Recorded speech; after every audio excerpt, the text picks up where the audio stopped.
I want to get straight to the point, and this is more of a serious topic. A lot of you guys have probably seen some of my Monetize Your Haters playlist videos, which consists of videos and streams in which I respond to or debate with my detractors. Almost none of these are conflicts that I initiate. I'm almost always the responding agency, but I do this because of two reasons. One, which is the obvious, I'm going to make a lot of money.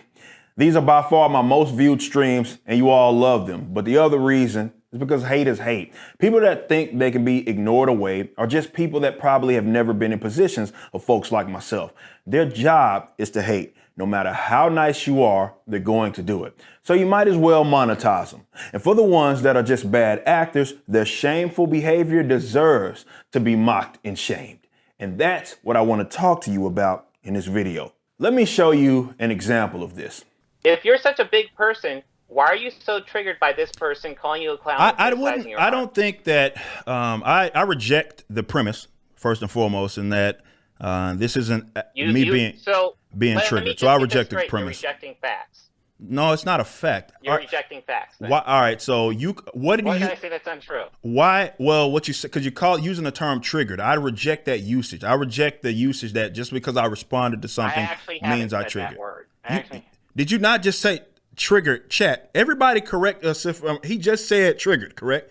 I want to make sure that I'm not tripping. Did he not just say that I was triggered? Did he not just say that, right? All right, chat. I mean, you could say I implied it, if nothing else. I don't recall saying that. All right, you just said it. So, man, it's hard to believe that you're acting in good faith when you just said it, and now you're trying. You just lied, right? You just lied and said that you didn't say it. Wow. This guy was so obsessed with being on the opposite end of me that he forgot he used the term within like 10 seconds.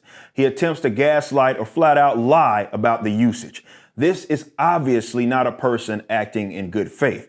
These are ideologically obsessed people that have conjured up boogeymen in their own brains, and that's the source of their problem.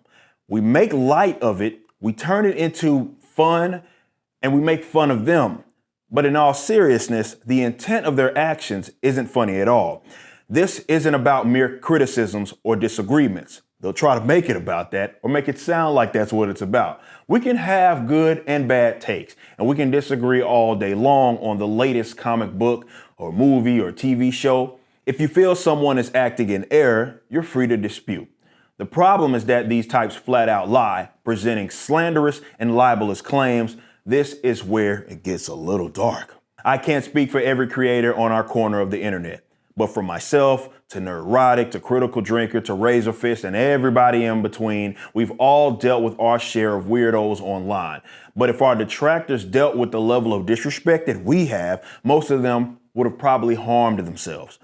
Us being thicker in skin has an odd way of incentivizing them to continue to do what they do. Though they would have a meltdown because we can take it, they feel that they're justified in their actions. But these aren't just regular claims. It's one thing to say you think a take is dumb and you then explain why. It's another to initiate conflict and claim that the person is racist, whatever phobic, misogynistic, bigoted, fascist, or whatever serious terms you call them. We know these people don't actually care to protect these marginalized groups that they think they can speak on behalf of.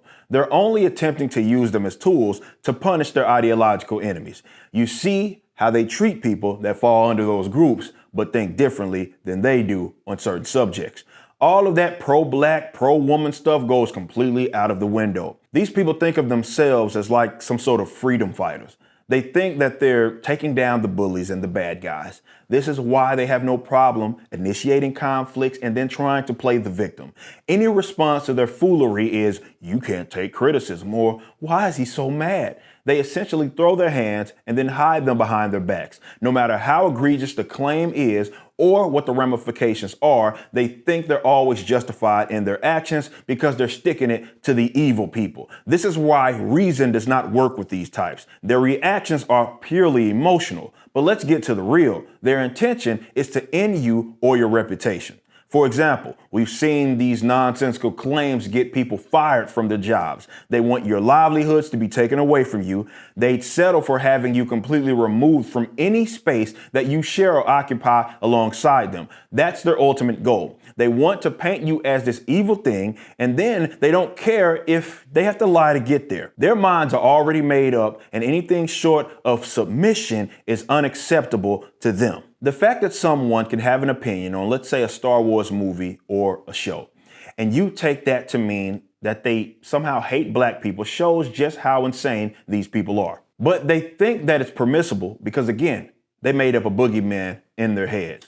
You are that according to them, and that can't be deviated from its peak intellectual dishonesty. We know that they won't engage with you in good faith dialogue. I personally think that these people should be pulled up on in real life. I'm not saying that to suggest violence. That's stupid. But facing your accusers and having them look you in the eye sure does have a way of changing people's energy. That would cut through a lot of this online high-siding. Face the actual person whose life you're trying to ruin, all because they think differently than you on a comic book. Look, if you're online and you have a following, people are going to talk about you. That's the point if you offer your opinion. You have to be able to handle that, and it's unreasonable to think that people wouldn't dare criticize you. But we're not discussing genuine disagreement. We're talking about liars and bad faith actors. I know I have some amazing supporters, and y'all rock with me. You all that go to bat for some of your favorite creators, man, that means more, and it's more important than you even know. Of course, these bad actors even try to gaslight you because they'll say that defense is harassment. In other words, they think they should be able to say whatever they want, whatever jacked up things, and see no response because of it. True ankle-biting behavior, they want to be ignored because they want to be able to take free shots, just tee off. Imagine being so goofy that you attempt to spread a lie or false information about someone, and then you got ratioed because of it. That's what you deserve. Now, if I was a statist, these more aggressive detractors would get the pantsuit off them. But it's not like they got any money to collect. I feel for anybody that has to deal with this type of garbage, and it's sad that we're in a timeline where people are constantly trying to weaponize victimhood to do foul things to other people. But it's not just the tough skin that makes them even angrier. It's the winning. It's the fact that some of us are able to adapt, make the most of these crazy instances, and continue to grow. And that's what I encourage every creative to do that has to deal with such nonsense. We have a growing community of people that would truly rock with you for you. You can be yourself. I know it can be difficult. You all have families, and it can be tough having the people that you love see all this bull crap. All because your haters are LARPing as some dragon slayer, claiming you are a word that they can't even properly define. Don't stop. Be great. Keep winning, and when at all possible, monetize these losers. And when you get down, just remember this. That person behind that account, often a sock account, is more than likely some pencil-neck, out-of-shape bozo that has his own personal issues. And because he doesn't actually know how to deal with his mommy and daddy problems, he's taking it out on you. Fuck him. Wherever you're viewing the content, I appreciate you. If you enjoyed it, you may be interested in my comic book company, Rippaverse Comics. Our first book and campaign, ISOM #1, brought in $3.7 million with tens of thousands of satisfied customers. Visit Rippaverse.com to check out our store and stay up to date with the latest campaigns from one of the hottest new comic book companies. Also, my first big step towards a parallel economy was the development of my personal website, ericdjuly.com. This entirely replaced my Patreon.